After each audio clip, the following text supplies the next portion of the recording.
इलान Musk 16 घंटे काम करता है, अपनी ऑफिस में सोता है, वहीं खाता है. He doesn't live in palaces. All he cares about taking his company to the next level. But since he has some evil tendencies also, he doesn't care about how he takes his company to the next level. He does it at all cost. I guess high EQ वाले फिर over competitive हो जाते हैं, थोड़ा सा उनमें competition वाला factor भी आता है कि मैंने सबको हराना है, मोर लाइक दैट.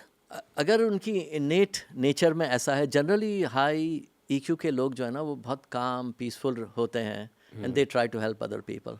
ओके. लेकिन अगर उनकी पर्सनालिटी में वो थोड़ा बहुत है, अग्रेसिवनेस, थोड़ा बहुत ईवल है, तो सिंस इनको इतनी इंटेलिजेंस मिल जाती है इमोशंस की वजह से, इसलिए आईक्यू भी होती है और इनको इमोशनल इंटेलिजेंस भी इनकी हाई होती है, तो they become super human. So once they become superhuman, they can do anything. You think Elon Musk is a superhuman? He is a superhuman, absolutely. That's why he's the richest man ever in the history. No one has made that much wealth. जिन किसी के पास है, जैसे Saudi crown Prince controls lot of wealth, वो तो इनको ये तो मिली earned है ना. ये तो इसने खुद ने बनाई है ना. तो ऐसे तो I haven't seen a example like that before. तो ही इज अ सुपरह्यूमन. बट इसमें भी आसिफ भाई ये गारंटी नहीं होगी कि जो हाई ईक्यू हाई आईक्यू वाला जो बंदा है वो एक अच्छा इंसान भी हो. ज़रूरी नहीं है. इसलिए कि अगर वो उसका थोड़ा बहुत ईवल की तरफ टिल्ट है, बिकॉज नाउ ही और she can do anything. Yes. तो एक तो ये एग्जांपल है कि एक आईक्यू वाला आदमी है जिसकी हाई आईक्यू है, एवरेज आईक्यू है, अपनी ईक्यू को 800% इंक्रीज कर सकता है, कर देता है, तो that person will become a super human.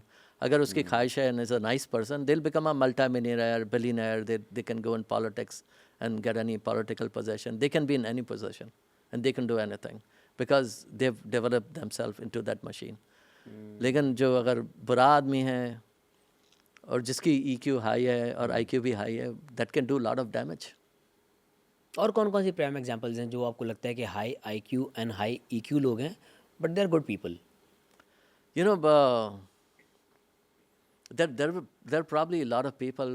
Malaysia के कोई president थे, Mahathir Mohamad. Mahathir Mohamad, I think he has both of those things. He appears to be very calm, calculated. So there are examples like that. I think Turkey के जो Turkey के Tayyip Erdogan. Tayyip Erdogan has high IQ and high EQ. जिस तरह से manage किया है Turkey को, Turkey is very volatile country और ओवर द इयर्स किया उन्होंने. और अभी तक चलाया उन्होंने. So there are some examples. Vladimir Putin. Putin probably has both of those things, लेकिन उसका थोड़ा एक evil side भी है ना. है. Absolutely. Okay. जो यूक्रेन में कर रहा है, अगर पुतिन के सामने अगर कोई बीच में कोई चीज़ आएगी तो he'll take care of that person or that thing. But अगर for the sake of argument अगर कहा जाए जो पुतिन ने यूक्रेन में किया वो जस्ट बिकॉज ऑफ नेटो, उसने क्योंकि पहले बोला था और एग्रीमेंट में था कि भाई यूक्रेन का नेटो से कोई ताल्लुक नहीं होगा, वो अपनी ज़िंदगी जिए. यस. बट कहीं ना कहीं एक्सटर्नल थ्रेट उसको फील हुई तो अपने डिफेंस में उसने किया है. यस, लेकिन किया उसने ना. हाँ, बट डिफेंस में किया. हाँ. लेकिन उसके पुतिन के रास्ते में अगर कोई चीज़ आएगी तो he'll take care of. Ambitious है उस चीज़ को लेके वो. या इनके same goes with Xi Jinping. Absolutely. And कौन सा है वहाँ का, नॉर्थ कोरिया का जो है, किम जोंग उन. यस वो I think is a very smart guy. Is he? या बट इसका ईक्यू का मसला है और ही इज़. अच्छा, मुझे उसके ईक्यू का मसला नहीं, मुझे उसके आईक्यू का मसला लग रहा था. हाँ, इसका आईक्यू का भी मसला हो सकता है. क्योंकि मैंने जो उसके इंग्लिश तो खैर उतने नहीं, जो मैंने उनके इंटरव्यूज़ देखे हैं, जो उनकी बॉडी लैंग्वेज है, जो ट्रांसलेशन मैंने पढ़ी उनके इंटरव्यूज़ में, वो मतलब एक अलग ही बात कर रहा होता है इंसान. या तो बहुत हाई आईक्यू है कि हमें हमारी समझ नहीं आ रहा. हो सकता है ना. लेकिन देखो अभी तक कंट्रोल कर रहा है ना, कुछ चीज़ तो हाई होगी इसमें कि वो कंट्रोल कर रहा है, लेकिन he can do something negative also.